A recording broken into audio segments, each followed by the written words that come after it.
नमस्कार मित्रों, दूरस्थ एवं मुक्त शिक्षा और संस्कृति की आवाज ये है उत्तराखंड मुक्त विश्वविद्यालय का सामुदायिक रेडियो हेलो हल्द्वानी 91.2 मेगाहर्ट्ज की फ्रीक्वेंसी पर आप इसे सुन पाते हैं। दोस्तों, आपका अपना रेडियो हेलो हल्द्वानी एक नई श्रृंखला शुरू करने जा रहा है जिसका नाम है दलित रचना के रंग हेलो हल्द्वानी के संग। दोस्तों, स्त्री रचना के रंग हेलो हल्द्वानी के संग हमने पिछले साल एक कार्यक्रम शुरू किया था। उसी की तर्ज पर दलित विमर्श पर हम बात करने जा रहे हैं। इस कार्यक्रम के जरिए दलित विमर्श पर जो कविताएं, जो रचनाएं लिखी जा रही हैं, वो भले ही किसी दलित के द्वारा लिखी जा रही हो या फिर गैर दलित के द्वारा, उन सबको हम इसमें शामिल करेंगे। और जिस तरह से हमने देखा कि स्त्री रचना का जो संसार है, जो दायरा है, वो केवल स्त्रियां नहीं हैं, वो तमाम सामाजिक राजनीतिक मुद्दों पर भी लिख रही हैं। ठीक इसी तरह से दलित रचनाकार भी न केवल दलित मुद्दे पर लिख रहा है बल्कि और भी तमाम दायरों को अपनी कविता में समेटता है। इस कार्यक्रम को हम शुरू कर रहे हैं। उम्मीद है कि आप हमारे इस प्रयास को सराहेंगे, इन कविताओं को सुनकर अपना फीडबैक हमें जरूर देंगे। तो इस श्रृंखला के पहले भाग में हमने ली हैं मोहन की कविताएं। मोहन एक कवि हैं, एक आलोचक हैं, एक लेखक हैं। उनकी कविताओं के जरिए ही आप उनकी चेतना को, उनकी रचना संसार को समझ पाएंगे। तो आइए सुनते हैं आज इस पहले भाग में मोहन की कविताएं। नमस्कार साथियों, मैं Mohan hello Haldwani community radio के लिए अपनी कुछ कविताओं का पाठ करने जा रहा हूँ।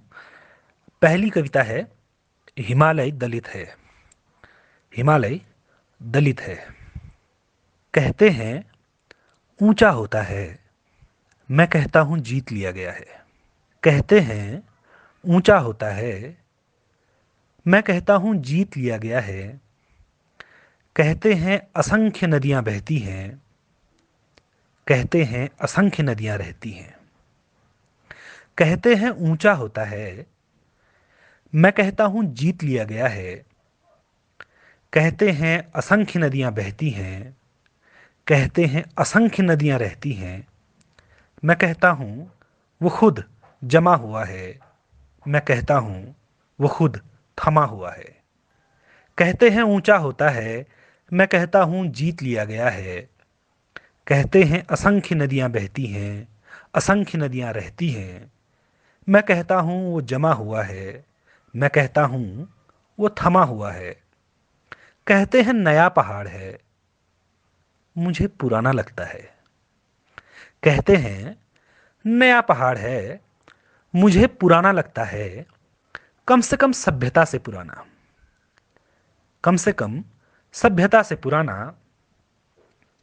कहते हैं बढ़ रहा है, कहते हैं बढ़ रहा है, मुझे लगता है बहुत धीमे। कहते हैं बढ़ रहा है, मुझे लगता है बहुत धीमे। कहते हैं इसके पानी के सहारे ही पनपती हैं महान सभ्यताएं। कहते हैं इसके पानी के सहारे ही पनपती हैं महान सभ्यताएं। मैं कहता हूं सहमत हूं। कहते हैं इसके पानी के सहारे ही पनपती हैं महान सभ्यताएं। मैं कहता हूं सहमत हूं। कहते हैं उसे बचाया जाना है, कहते हैं उसे बचाया जाना है। मैं कहता हूं दूर रहो, मैं कहता हूं दूर रहो। कहते हैं ईश्वर का घर है, पवित्र है। मैं कहता हूं दलित है। कहते हैं ईश्वर का घर है, पवित्र है। मैं कहता हूं दलित है। गुस्से में कांपते हैं, पूछते हैं कैसे। गुस्से से कांपते हैं, पूछते हैं कैसे। मेरा जवाब, अगर इंसान दलित हो सकते हैं तो पहाड़ क्या चीज है। मेरा जवाब, अगर इंसान दलित हो सकते हैं तो पहाड़ क्या चीज है। साथियों, ये दूसरी कविता है। इसका शीर्षक है गिरदा से बात। और यह कविता उत्तराखंड के प्रसिद्ध जनकवि गिरीश तिवारी गिरदा को संबोधित है। असल में यह गिरीश तिवारी गिरदा के बहाने से या उनके माध्यम से तमाम कवियों, रंगकर्मियों और एक्टिविस्ट्स को संबोधित यह कविता है। दोस्तों, कविता का शीर्षक है गिरदा से बात। असल में गिरदा अक्सर ये कहा करता था कि बात मेरी सुन ली जाए भले ही मानी ना जाए। तो इसलिए इस कविता को मैंने इस तरह से फ्रेम किया है। कविता का शीर्षक है गिरदा से बात। गिरदा, मैं भी कहना चाहता हूँ एक बात। गिरदा, मैं भी कहना चाहता हूँ एक बात, ये जानते हुए भी कि आज ये सुनी भी नहीं जाएगी। गिरदा, मैं भी कहना चाहता हूँ एक बात, ये जानते हुए भी कि आज ये सुनी भी नहीं जाएगी, लेकिन एक दिन मान ली जाएगी ज़रूर। लेकिन एक दिन मान ली जाएगी ज़रूर कि पेड़ों से भरे वो पहाड़, वो पानी, वो ज़मीन, वो सब कैसे हैं गिरदा। कि पेड़ों से भरे वो पहाड़, वो पानी, वो ज़मीन, वो सब कैसे हैं गिरदा, कि जिनके लिए तुम कहते हो तुम्हारे साथ हिमालय ने भी लगाई थी धाद।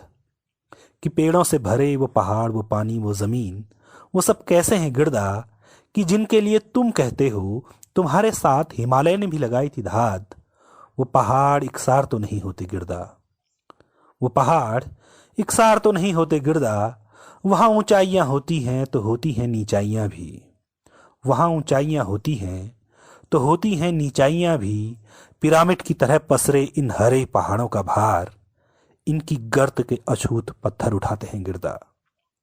पिरामिड की तरह पसरे इन हरे पहाड़ों का भार, इनकी गर्त के अछूत पत्थर उठाते हैं गिरदा।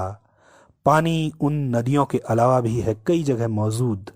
पानी उन नदियों के अलावा भी है कई जगह मौजूद, कि जिनके लिए युद्ध लड़ा था तुमने। कि जिनके लिए युद्ध लड़ा था तुमने।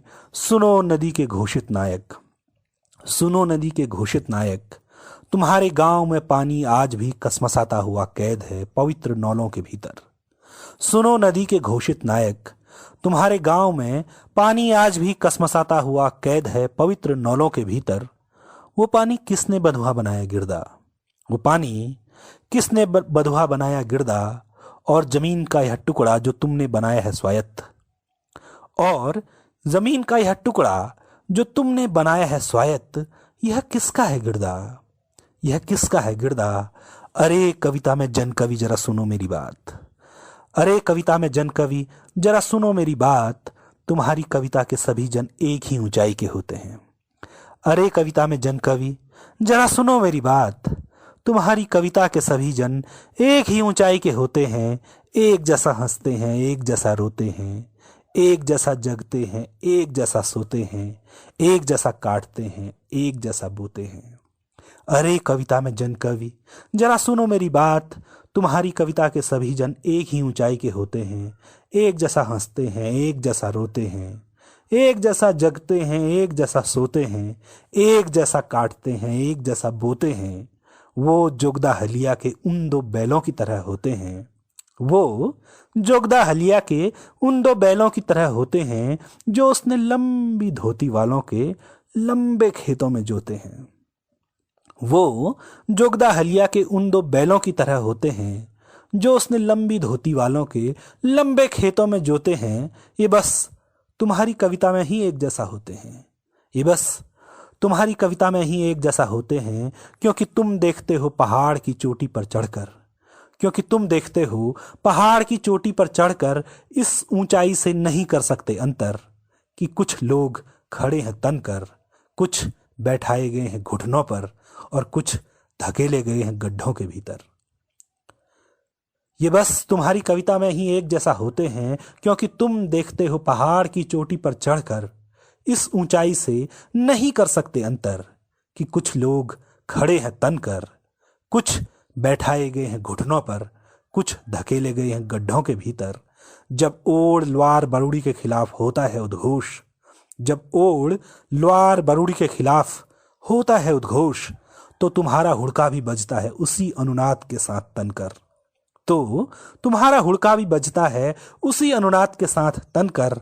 नगाड़े खामोश हो सकते हैं गिरदा, लेकिन चुप नहीं रह सकता नागार्जुन कफलटा के बाद।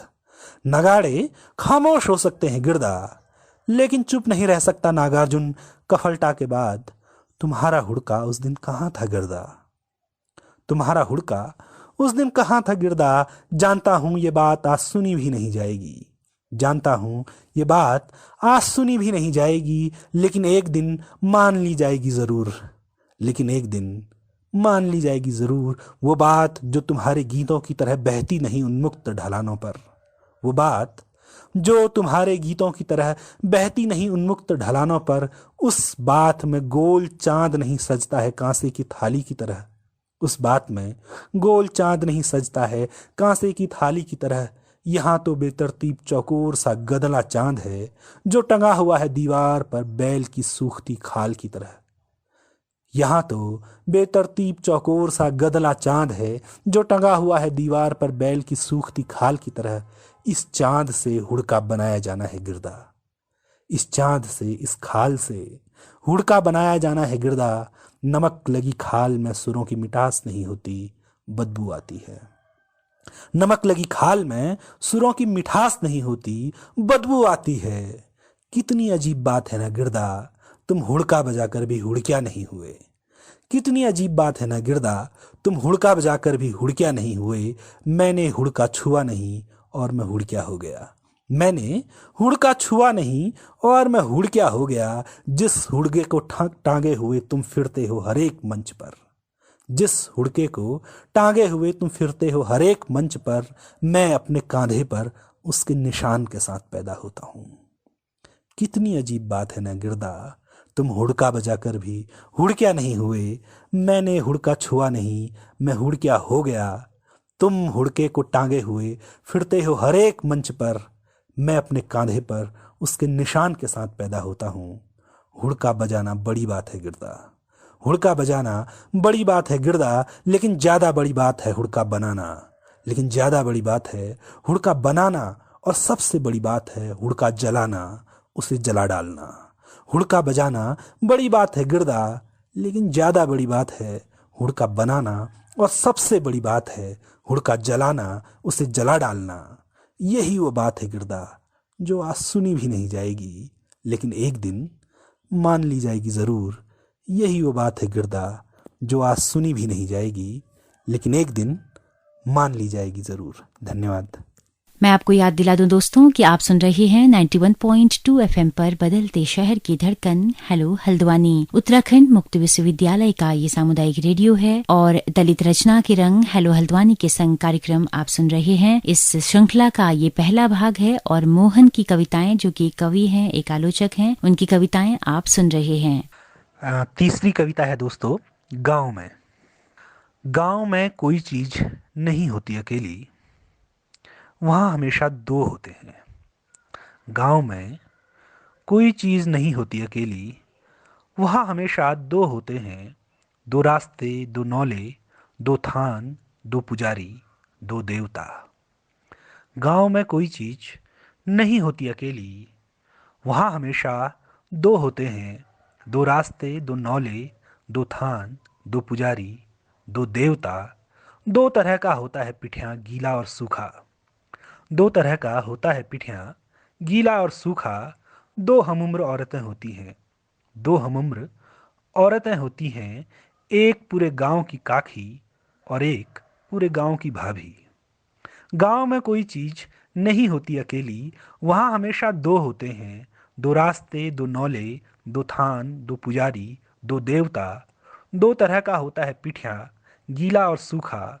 दो हमउम्र औरतें होती हैं, एक पूरे गांव की काकी और एक पूरे गांव की भाभी। दो होते हैं बुढ़े, दो होते हैं बुढ़े। एक स्वतंत्रता सेनानी होता है, दूसरा बस अभिमानी होता है। एक स्वतंत्रता सेनानी होता है, दूसरा बस अभिमानी होता है।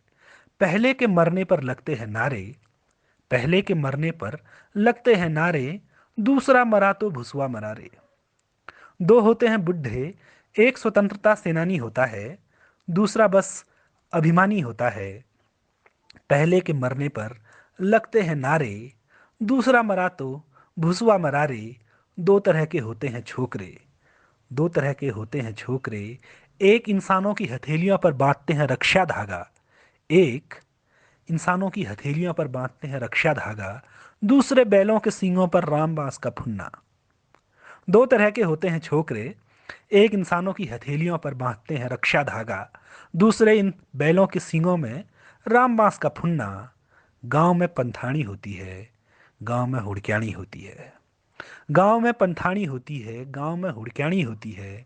गांव में गुरु होता है, गांव में गुरु होता है। गांव में पंथानी होती है, गांव में हुड़क्याणी होती है। गांव में गुरु होता है, गांव में गुरु होता है। गांव में खेत होते हैं, गांव में हलिया होता है। गांव में बारात होती है, गांव में छलिया होता है। गांव में गुरु होता है, गांव में गुरु होता है। गांव में खेत होते हैं, गांव में हलिया होता है। गांव में बारात होती है, गांव में छलिया होता है।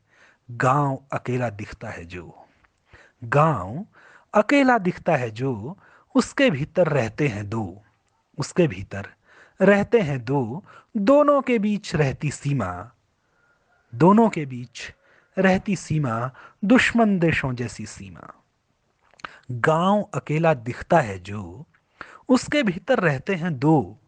दोनों के बीच रहती सीमा, दुश्मन देशों जैसी सीमा। क्या एक गांव के भीतर रहते हैं दो देश? क्या एक गांव के भीतर रहते हैं दो देश?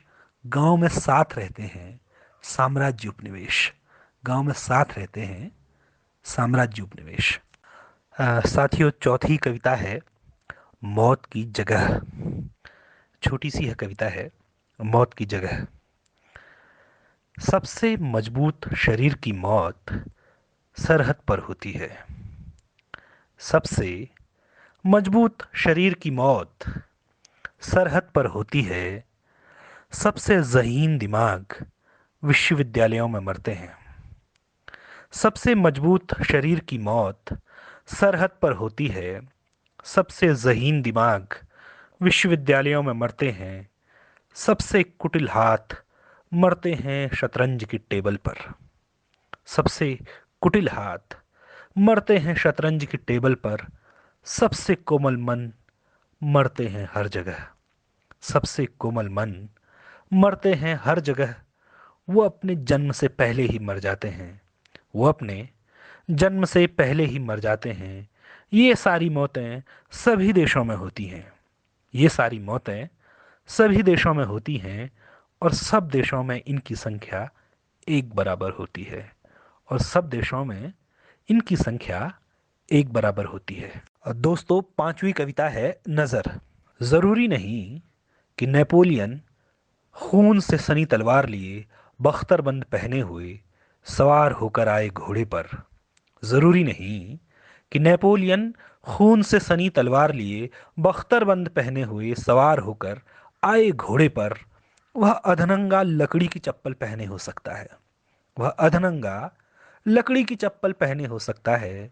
ज़रूरी नहीं कि वह कहलाना चाहे विश्व विजेता, ज़रूरी नहीं कि वह कहलाना चाहे विश्व विजेता। हो सकता है उसे शांति दूत की उपाधि पसंद हो। ज़रूरी नहीं कि वह कहलाना चाहे विश्व विजेता। हो सकता है उसे शांति दूत की उपाधि पसंद हो। लेकिन याद रहे, लेकिन याद रहे, नेपोलियन हमेशा होता है हिंसक। लेकिन याद रहे, नेपोलियन हमेशा होता है हिंसक। आमरण अनशन अहिंसा नहीं हिंसा होती है। आमरण अनशन अहिंसा नहीं हिंसा होती है। कास्त्रो के कांधे पर बैठा कबूतर, कास्त्रो के कांधे पर बैठा कबूतर और गार्बाचोव के माथे पर बने बाइबल के निशान तो दिख जाते हैं सभी को, लेकिन कास्त्रो के कांधे पर बैठा कबूतर और गार्बाचोव के माथे पर बने बाइबल के निशान तो दिख जाते हैं सभी को, लेकिन यरवदा की जेल के भीतर अनशन पर बैठे गांधी के सर पर नेपोलियन का टोप देखने के लिए अंबेडकर की नज़र चाहिए। कास्त्रो के कांधे पर बैठा कबूतर और गार्बाचोव के माथे पर बने बाइबल के निशान तो दिख जाते हैं सभी को, लेकिन यरवदा की जेल के भीतर अनशन पर बैठे गांधी के सर पर नेपोलियन का टोप देखने के लिए अंबेडकर की नज़र चाहिए। साथियों, अगली कविता है शराब का विरोध कर रही महिलाओं को, आंदोलित महिलाओं को देखते हुए यह कविता मैंने लिखी है। दोस्तों, औरतों, तुम मत करो आंदोलन शराब की दुकान के खिलाफ। औरतों, तुम मत करो आंदोलन शराब की दुकान के खिलाफ। वो बंद नहीं होगी तुम्हारे प्रदर्शन या धरने से। वो बंद नहीं होगी तुम्हारे प्रदर्शन या धरने से। तेज नारों की लहरों पर सवार गले की नसों की नावें, तेज नारों की लहरों पर सवार गले के नसों की नावें, जो गलोबंद की पकड़ से छूटने को हैं बेचैन, जो गलोबंद की पकड़ से छूटने को हैं बेचैन, उन्हें डूब जाना है राजस्व के तर्क के भार से। उन्हें डूब जाना है राजस्व के तर्क के भार से। जिन मर्दों के कलेजों को बचाने के लिए निकली हो सड़क पर, जिन मर्दों के कलेजों को बचाने के लिए निकली हो सड़क पर, वो सब वहीं खड़े हैं थोड़ी ऊंची जगह पर। वो सब वहीं खड़े हैं थोड़ी ऊंची जगह जगह पर। पुलिस की झड़प से अस्त व्यस्त हुए तुम्हारे कपड़ों के बीच, पुलिस की झड़प से अस्त व्यस्त हुए तुम्हारे कपड़ों के बीच, तुम्हारे अंगों को घूरते वो सब वहीं खड़े हैं। जिन मर्दों के कलेजों को बचाने के लिए निकली हो सड़क पर, वो सब वहीं खड़े हैं थोड़ी ऊंची जगह पर। पुलिस की झड़प से अस्त व्यस्त हुए तुम्हारे कपड़ों के बीच, तुम्हारे अंगों को घूरते वो सब वहीं खड़े हैं। कमर के नीचे सिपाही का डंडा लगते ही वो कुहनी मारते हैं एक दूसरे को। कमर के नीचे सिपाही का डंडा लगते ही वो कुहनी मारते हैं एक दूसरे को। दांतों के तले जीभ को दबाकर खिखियाते हुए वो सब वहीं खड़े हैं। दांतों के तले जीभ को दबाकर खिखियाते हुए वो सब वहीं खड़े हैं। औरतों मर्दों की हिफाजत का ये आंदोलन खत्म कर दो तुम। औरतों मर्दों की हिफाजत का यह आंदोलन खत्म कर दो तुम। इसमें डंडों मुकदमों और जिल्लत के सिवा कुछ न मिलेगा। औरतों मर्दों की हिफाजत का यह आंदोलन खत्म कर दो तुम। इसमें डंडों मुकदमों और जिल्लत के सिवा कुछ न मिलेगा। तुम कुछ और करो, तुम कुछ और करो। खोलो धोतियों के कोनों में बांधी हुई गांठें, खोलो धोतियों के कोनों में बांधी हुई गांठें। तोड़ो अपने बच्चों के गुल्लक सारे, तोड़ो अपने बच्चों के गुल्लक सारे। घर के अनजान कोनों में छिपाए हुए सब नोट निकालो, घर के अनजान कोनों में छिपाए हुए सब नोट निकालो। जो अटक बिटक के लिए संभाल रखे थे, जो अटक बिटक के लिए संभाल रखे थे। गहने बेचो सारे जो भी अभी बचे हुए हैं, गहने बेचो सारे जो भी अभी बचे हुए हैं। या चोरी करो चुपचाप पतियों की जेबों से, या चोरी करो चुपचाप पतियों की जेबों से। इस पैसे से खरीद लो शराब जितनी हो सके, इस पैसे से खरीद लो शराब जितनी हो सके। तुम भी जरा सरकार का राजस्व बढ़ाओ, तुम भी जरा सरकार का राजस्व बढ़ाओ। कब्जा कर लो होटलों और चौराहों पर, कब्जा कर लो होटलों और चौराहों पर। हर उस जगह पर जहां पी जा सकती हो शराब, हर उस जगह पर जहां पी जा सकती हो शराब। लेकिन ध्यान रहे तुम्हारी बेटी साथ हो तुम्हारे और उसने जीन्स पहनी हो, लेकिन ध्यान रहे तुम्हारी बेटी साथ हो तुम्हारे और उसने जीन्स पहनी हो। हर उस जगह पर कब्जा कर लो जहां पी जा सकती हो शराब, हर उस जगह पर कब्जा कर लो जहां पी जा सकती हो शराब। जमकर पियो शराब मदमस्त हो जाओ, जमकर पियो शराब मदमस्त हो जाओ। चुहलबाजी करो मजाक करो वो सारे के सारे, चुहलबाजी करो मजाक करो वो सारे के सारे। जो करती हो जब मर्द नहीं होते आसपास भी, जो करती हो जब मर्द नहीं होते आसपास भी। अगर हो जाए झगड़ा तो गाली दो भद्दी से भद्दी, अगर हो जाए झगड़ा तो गाली दो भद्दी से भद्दी। बस जहां पर है मादर बहन बेटी वहां तुम्हें कह देना है फादर भाई बेटा, वहां तुम्हें कह देना है फादर भाई बेटा। हो जाए सुलह तो कांधों पे रखो हाथ, हो जाए सुलह तो कांधों पे रखो हाथ। जमकर पियो शराब उल्टी करने तक पियो, जमकर पियो शराब उल्टी करने तक पियो और फिर पियो और फिर पियो। 4 दिन मनाओ जश्न, 4 दिन मनाओ जश्न अंगूर के बेटे के साथ, 4 दिन मनाओ जश्न अंगूर के बेटे के साथ। 5वें दिन तो दुकान को बंद हो जाना है, 5वें दिन तो उस दुकान को बंद हो जाना है। साथियों ये इस सेशन की आखिरी कविता है। इसका शीर्षक है मेरे पुरखे, और मेरे दिल के मेरे जहन के बहुत नज़दीक यह कविता है।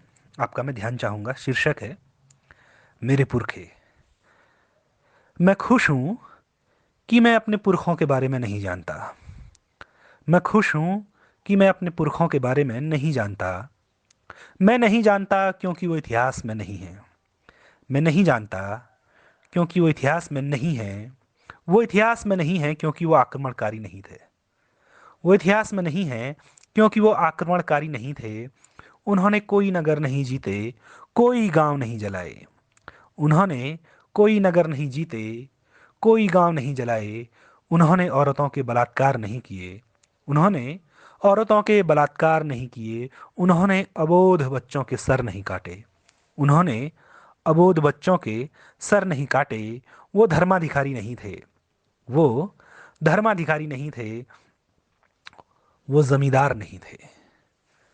वो धर्माधिकारी नहीं थे। वो जमींदार नहीं थे। निश्चित ही वो लुटेरे नहीं थे। निश्चित ही वो लुटेरे नहीं थे। अगर होते अगर होते तो उनकी भी प्रशस्तियां होती, किसी मंदिर को दान देने की, किसी ब्राह्मण को जमीन देने की। निश्चित ही वो लुटेरे नहीं थे। अगर होते तो उनकी भी प्रशस्तियां होती, किसी मंदिर को दान देने की, किसी ब्राह्मण को जमीन देने की। मेरे पुरखों ने टैक्स नहीं लिया। मेरे पुरखों ने सूद नहीं वसूला। मेरे पुरखों ने टैक्स नहीं लिया। मेरे पुरखों ने सूद नहीं वसूला। मैं खुश हूं कि मेरे पुरखों ने शास्त्र नहीं लिखे। मैं खुश हूं कि मेरे पुरखों ने शास्त्र नहीं लिखे। मैं खुश हूं कि उन्होंने शास्त्र नहीं पढ़े। मैं खुश हूं कि उन्होंने शास्त्र नहीं जिए। मैं खुश हूं कि हाथ में आते ही उन्होंने शास्त्र जला दिए थे। मैं खुश हूं कि मेरे पुरखों ने शास्त्र नहीं लिखे। मैं खुश हूं कि उन्होंने शास्त्र नहीं पढ़े। मैं खुश हूं कि उन्होंने शास्त्र नहीं जिए। मैं खुश हूं कि हाथ में आते ही उन्होंने शास्त्र जला दिए थे। मैं खुश हूं कि मेरे पुरखों ने गाय और भैंस दोनों को खाया था।